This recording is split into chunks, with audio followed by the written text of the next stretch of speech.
Hi, I'm Lance Douglas, and welcome to another episode of You Don't Say, where you get to learn something absolutely random you never thought you needed to know. On today's podcast, we'll be learning all about industrial silver reclamation. That's right, folks, silver doesn't just come out of a silver mine. So, to tell us all about that, we have industrial silver reclamation specialist, I guess you would call him, L.K. Lanham. Welcome, Mr. Lanham. Thanks for being with us today. Well, let's get right to it. What exactly is industrial silver reclamation? Well, industrial silver reclamation, in a simple term, is removing silver from a product that is used for, let's say, example, a hospital in medical x-ray film. A lot of people don't realize that silver is on x-ray film, or at least it used to be. With digital imaging now, a lot of that and most of that has gone away. But the silver, it's called a silver halide, is a reflective agent on a medical x-ray film, and that's what you see or don't see when you look at an x-ray. Very interesting.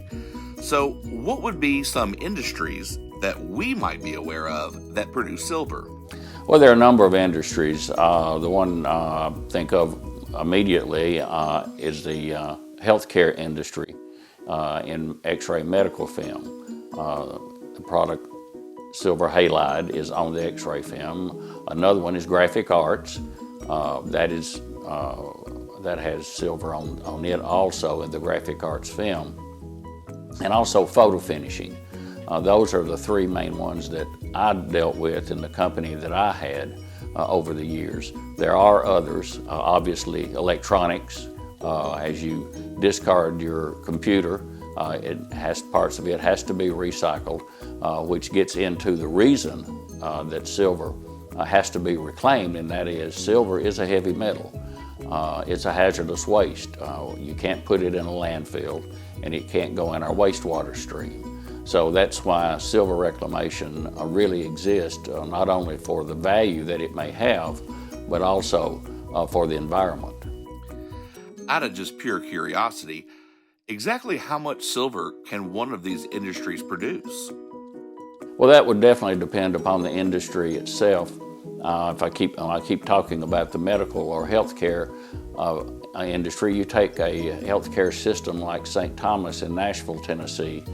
Their hospitals, when and before digital imaging came about, would generate probably in the range of 5,000 to 10,000 ounces a month of silver.